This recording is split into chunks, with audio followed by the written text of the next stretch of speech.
บ่าวคำลาพี่น้องเอ้ยเดี๋ยวตั้งเสาเลยพี่น้องเลยตัดแล้วเสาสองเสาเอกเสาโทพี่น้องนี่แหละ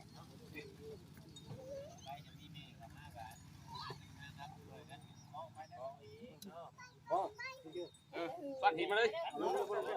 หินลงเลยดึงเด้อ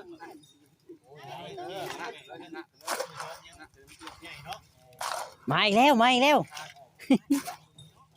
ผลได้มา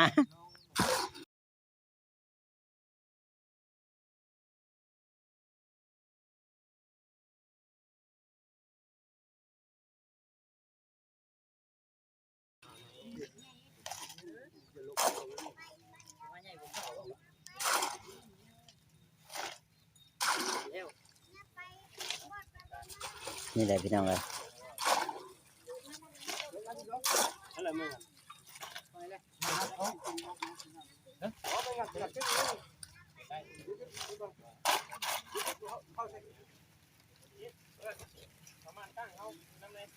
มาอีกแล้วมาอีกแล้ว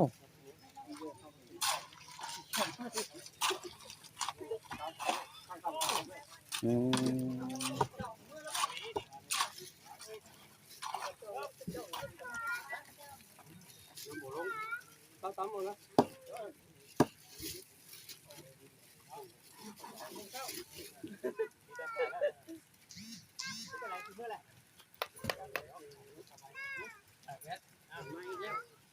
อืม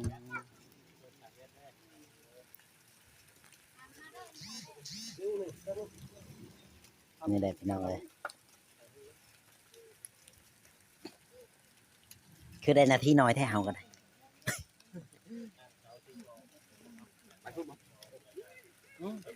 เอา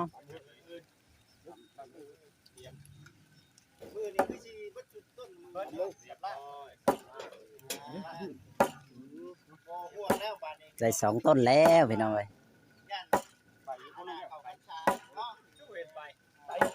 ไปอยู่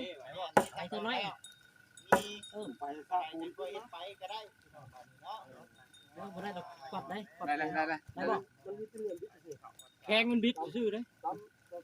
แข้งใต้ผมจริงแข้งตาเป็นตุ๊กแกมันเฮ่เด้ยังเกิดมันเขาตำไปมันค่าเฮ่มันไม่ได้ไปเด้อย่าไป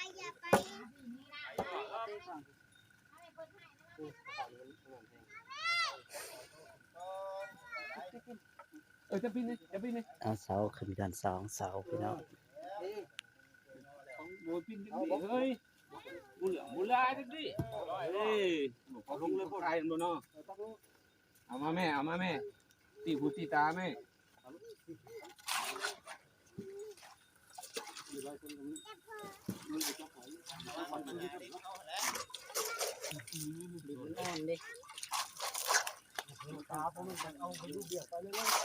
อืม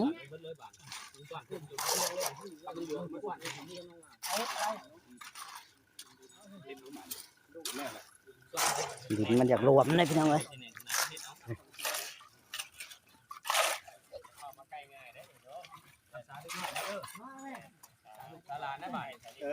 ให้บ่าวคำลาได้รักษาลูกเราพอมันแค่นี้เอาไม่โอ้ทับแม่มาเป็นได้ทับพอแค่นี้ได้เดี๋ยวว่าเขาเอาไม่ว่าเอาไม่เลยเขายังไม่ได้ไล่จ้ะเขาไล่แค่ยี่รอบเอาไม่เขาทำหลากันยังไม่ได้ไล่ยังคิดว่าเอาไม่เลือกมันได้ก็มาแล้วได้เดือนได้ชาติแล้วมาแล้วผมมาอยู่ทำแล้ว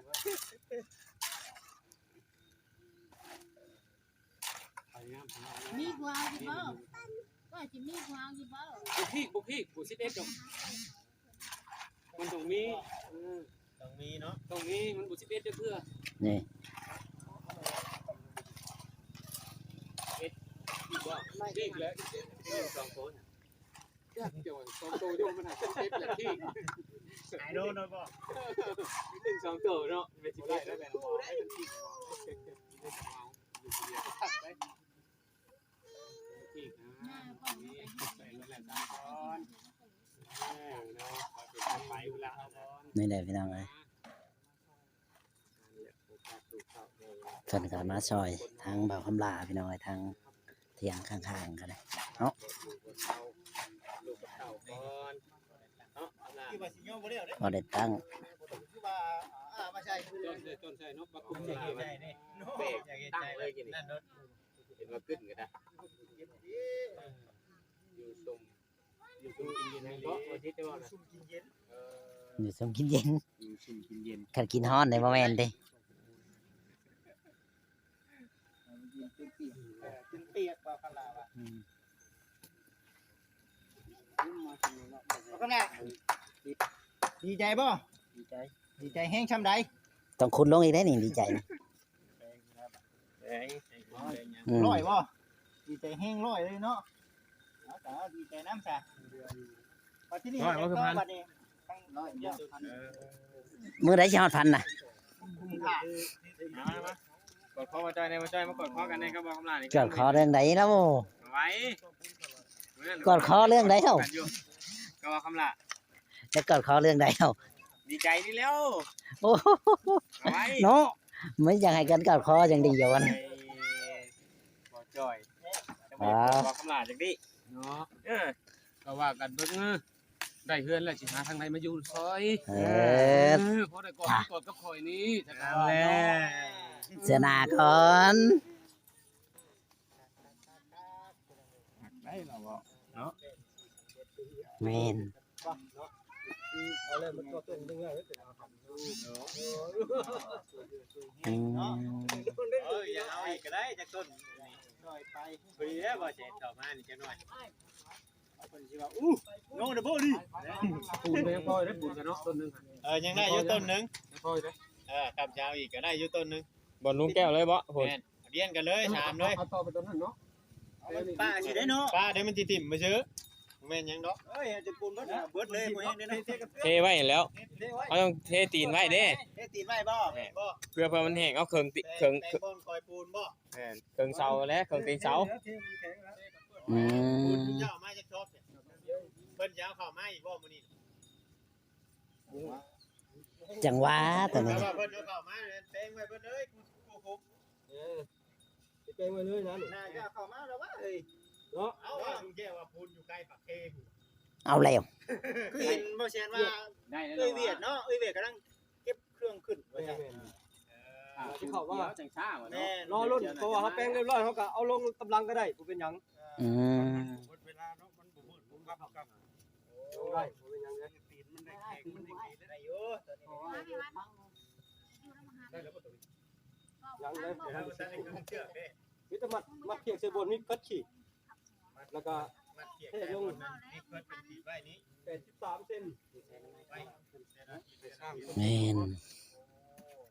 เลยเสาเฮือนแล้ว มีซากะคือเฮานี่เบิ่งซื่อกะอยู่หั่น กะหมดมือเด้ตะปูเลย อันนี้คือ ยัง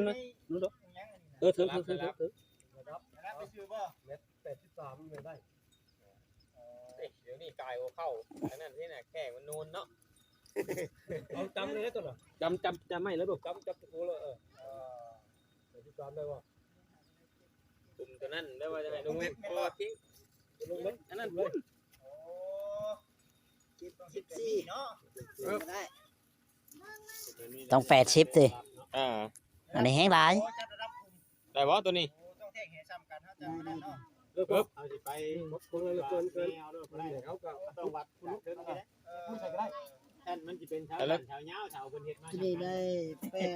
ด ตาม แปด สูง เป็น ว่า แปด เพิ่นเฮ็ดชาวมาจำกัดให้ขึ้นเหลือ81ระดับตัวนี้เนี่ยแม่นบ่ได้ตามเจ้าจูบ่ได้ได้มีว่าเฮ้ยฝนตกได้ ฝนตกอีกแล้ว มาชุดผมน้ำ โอ้ย มาบ่จ้อย เข้าเดี๋ยวกัน แต่ว่าให้เพิ่นขึ้นทางเฮ็ดไว้แล้วก็ให้เฮาเก็บได้กลับแล้วบ่ว่าแล้วบ่กลับกัน ใหญ่ ต้องสลับระเม็ดตัวใหญ่จะไป เออ นี่แหละเอามาแต่เช้าพุ่นเนาะ ดำห้องเลย ขึ้นรถบ่จ้อยเคยตกเอง ไอ้หินน้ำเทตัวนี้ไปเหลือ81เลย บ่จ้อย พอดีบ่าวนะ เซ็นมาอย่าง เอาสิเจ้ามาสักคนคันเดียวได้เงินบ้านเดียวกันเนาะแบบนั้นแล้วแนวมันเนี่ยได้อยู่คือว่ายังเห็นอยู่เชื่อมันมีชื่อไว้จ่อยแล้วถือมาไว้เฉพาะวัน แล้วก็แค่ต้นคนตั้งก่อนนี่เด็ด ขึ้นอยู่ว่าเลยจริงนะเฮ้ยเอาขึ้นอยู่ว่า ที่จะแปลงคุ้มทางนี้เลย ยังได้ มีแต่หมูเนาะ มิตรหมูแกที่สิ้นหมูตอนนู้นนี่คือวินแกนะ ลืมแล้ว พวกคุณได้เลย ไอ้มีกับลังก่อนมีกับลังก่อนมีอยู่กับลัง รับมันได้บริคุต กันเนาะโอ้ยมาหาบ้านหลักได้คนนึงกันนะ ต้องตั้มคนนี้ อืม มันยังบ่ได้ เอาเร็วเป็นหยังกันนั่นน่ะ อ้าว เอ้าบ่ได้อาบน้ำไผบ่ได้อาบน้ำน่ะ นี่สิบเลย วัดกินชิดได้วัดกินชิดเส้นเด้อ ไว้ได้แล้วประมาณ73กายอีก แย่พี่น้อง ไปเลย ขอโทษได้โอเคโอเค ปันนับใช่ดูแปลกให้มันงามขึ้นมา แปลงใส่รถเนาะ บอลที่อันนั้นบอลเพิ่มก้อนบอกกันแหละเอ้ยเพิ่มขีดไหมบอกอ๋อบอลขีดแล้วเตรียมบอลรอดมันเนี่ยรอดไม่ใช่บอลรับ เตรียมปบได้อพี่น้องเอ้ยฝนเริ่มตกเลยนี่แหละพี่น้องเอ้ย ตัวนี้ได้สะดอกได้แล้ว นี่นะในเจ็ดสิบ ตั้งเขา สิบตัวยัง10เซนเนาะ 73ทางนั้น เอาลง7เซน เบิ่งบอกพวกมันทางกลางกูดีงามเนาะ ซ้ำกันคือน้อยกิน ดินอ่อนเนาะพักที่ดอกคือก็ได้แต่ไว้ มันดิบดุกเนาะ แม่น เอ้ายิงเงิน ดงเด้นี่น่ะ ดุก เร็วบ่คำลาเจ้าคือมาอยู่ดงนี่ คนมากคน เอามาได้ไหม ยัง ขัดจองนะไหว ไก่อ้ายเป็นแท้ว่าจอยฟองให้กอดบ่คำลาก็บ่กอด ก่อนเรื่องไหนแล้ว คำลาเนาะบ่จอยมุดกัด อย่ามันดอก ให้กัดบ่จอยเบิ่งดู พี่น้องเอ้ย สั่งเฮือนก่อนจังกอดเนาะ ตั้งเพื่อนก่อน ไม่ตั้ง จวด ได้เลยได้3เซน ยันกายเลยบ่จัง เออ เอาบ่จอยจับโอเค จบเลยที่จบไว้แท้ฝนตกแล้วจบโลด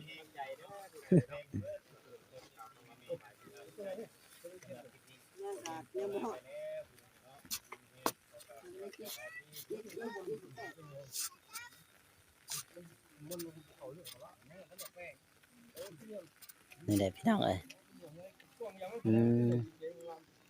เอาคักไปกว่าเลยพวกก็ได้พออะไรบ่จักเฮ็ดคักนี่พอก็นี่สิถูกแซ่ดอกจะเพื่อเล่นโทษแซ่อยู่ดอก อืม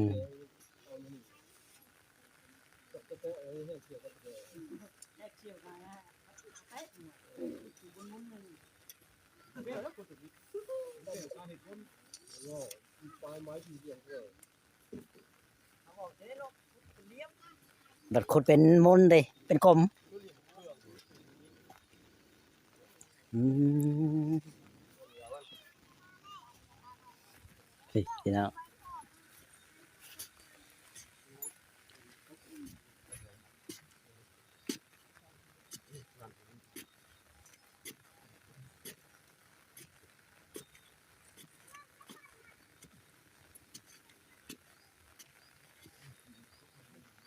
เปียกบ่เปียกบ่ เปียก มือหนาคนชื่อจ่องมันใหญ่ เออแม่นของเจ้าอยู่ได้ หมอต้องหาหลังคาไว้ได้หนึ่ง เขาว่าจ่องใหญ่ว่ามา สร้าง ตั้ง เห็ดกันลำบากได้ส่วน แม่นอะไร มันได้ก่อข้านกับก่อแห้งอยู่ฝนตกมาก็เจือนลงหมดเลย หลายเติบอยู่ นี่ปูนี่จะกดเอิ้นนะสวรรค์ลง เอาเฮทรายมา ไอ้ทงนั่นแหละพี่น้องเนาะ อืม เดือนนั้นไอ้ทงปีนั้นก็ เช่นบ่แต่ที่3 แบบนี้แหละงามเป็นแบบนี้แหละเนาะ 3เช่นนี่ ไอ้ทงกันก็ได้ ตัวเจอ ไปลง3ส่วน4 พอแล้วฝนมาแล้วว่า 8เมตรเด้อ แม่นอะไร ที่3ก็ได้มันคือหนา มันก็ ปกอยู่ปกก็ได้มัน มันแม่นอะไร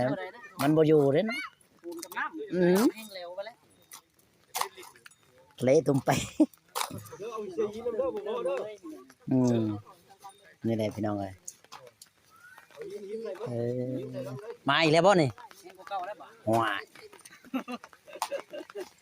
โอเคใช่พี่น้องเอ้ยคลิปนี้ก็บ่มีหยังหลายขอจบคลิปไปก่อนเด้อพี่น้องเนาะถ้าผิดพลาดประการใดก็ขอโทษขออภัยนำแม่ FC มื้อสุขคนพี่น้องเนาะฝากกดไลค์กดแชร์กดติดตามให้บ่จ่อย Channel เนี่ยเด้อพี่น้องเนาะสวัสดีและสบายดี